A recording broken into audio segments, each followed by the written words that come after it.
This is fun, the new rule. You guys have all heard the term caveat emptor, right? Which means what? Let the buyer beware. And that's really the legal standard. However, there's a new game in town, folks. And the new rule, the seismic shift in business, never to return again, is caveat vendidor, which means let the seller beware. I have a good friend, he's a speaker, he has 170,000 people on his mailing list. He had a computer, I won't say the name, but it starts with D and ends in ELL. He had a computer, he tried to get some service. He called for service. Guess what? Guess where he was directed? Who knows, right? Who knows? After a half hour, he got so disgusted, he threw his computer in the garbage. Literally. And he said, I will never, ever buy another one of those again. Now just think about this for a second. He has 170,000 people on his mailing list. Each of those people knows about how many people, would you guess? 100, let's say, give or take. What does that number come to? A lot. If he wanted to, he could send a message out to that audience and tell them about his experience. One man's experience could eventually wind up into the hands of how many? Tens of millions of people? Do you know never before in the history of the planet has the individual had so much power to influence the world outside of himself or herself as you do? No generation in human history has had this kind of power. And the buyer has the power and control.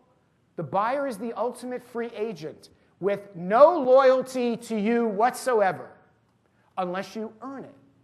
So if you begin to think that it doesn't matter if you return your phone calls in 48 hours or it doesn't matter if your service is up to par, hey, it's only one buyer, you never know which one of those people you're ticking off who just might have 100,000 people on a mailing list, all of whom might have as many as 1,000 or 5,000 or 10,000 people. And, you know, some of you are old enough to remember the old, I think it's the Tony commercial, you know. She told one person, and that became 2, and 2 became 4, and 4 became 8, and whatever. And before you knew it, everybody in the world knew. That's the game today. Caveat vendidor, let the seller beware. You know, you've all seen the show The Apprentice, right? I'm sure. The opening graphic on The Apprentice is from the old Godfather movie. You know, hey, it's nothing personal. It's just business. Oh, yeah? Is that right? How many of you feel like your business is personal? Are you attached to your business? When you buy from somebody, is it just business? No, it's not just business. It is personal. And that's why the new game is a whole different game. Here's the old game. The old game was you create products and you push them through channels. And it didn't matter what the product was, you're going to find a channel and you're going to push it through. Unfortunately, the new game is totally different. The new game is about creating an experience. There's a little company that sells coffee on just about every street corner. Okay? You know the name of that coffee? Starbucks. All right? Let me give you a quote from Howard Schultz, the CEO of Starbucks. This was in USA Today about 2 weeks ago. Howard Schultz says, listen to this, our customers have given us permission to extend the experience. Our customers have given us permission to extend the experience. Excuse me, what do they sell? What do they sell? They don't sell coffee. What do they sell? They sell an experience. Do you know, this is an astounding accomplishment. Do you know, on average, how many times a month the average person who goes and patronizes Starbucks, do you know how many times a month they go into Starbucks? Take a guess. 15? Close. 16 times. The average person goes into Starbucks 16. There isn't another company on the planet even close. Think about who you patronize the most every month. Who would it be, maybe? Other than Starbucks, of course. Post office. How many times you go in there? A couple of times a week, maybe? 16 times a month. What is that? Every other day. Got to get the shot, you know? Give it to me. The hell with the cup. Just put it right in my veins. Astounding. Guess what business Starbucks is in now? You know what business Starbucks is in? Movies. Entertainment. Let me ask you a question. Do you want to publish a book? Anybody want to publish a book? You want to publish a book? Okay. Here's your choices. Big publisher into the bookstores. How many bookstores are there? Anybody know how many bookstores there are? I don't know. There's a lot, right? Or here's your other choice. Go to Starbucks, get your book published through Starbucks. You know how many people go into Starbucks every single day? 4 million cups of coffee a day.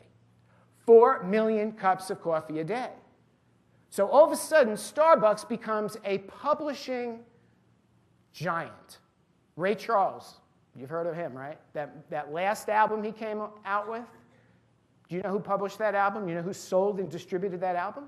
Starbucks. Sold 850,000 copies sitting next to the coffee counter. They just produced a movie. The game is changing. What business you're in, you're going to see in a minute. The customer defines the terms of engagement. We no longer control the marketplace. If you don't like the results you're getting, all right, go out and find what your customers are not liking about what you're doing. Ultimately, the customer has the hammer. What's the hammer? Money. Old game. Old game was about numbers and transactions and price and terms, you know? Price and terms, everybody haggling. That's the old game. The new game, totally different. New game is about meaning, relevance, transformation. Who was it was talking about AdWords? Everybody's talking about AdWords, AdSense. What was the one word that came up over and over and over again about whether or not Google would acknowledge and recognize you? What was the word? It's up there. Relevance, right? It's not playing a game with the game. It's not tricking the game. How relevant is what you have? That's the game. Does it create meaning? If it doesn't have any meaning, if it doesn't have any relevance, if it doesn't give me an opportunity to transform, guess what? I ain't interested. If it doesn't have this, it's a commodity. So how do you add meaning? How do you add relevance? How do you create transformation? That's the new game. Remember Danny DeVito in the movie Other People's Money? It was that great movie? I don't know how many of you saw it. He says, they can change the rules. That doesn't end the game. I'm a capitalist. I adapt. Can't you just see him saying that? Yeah. Are you a capitalist? You better adapt because the world is not going to stop changing.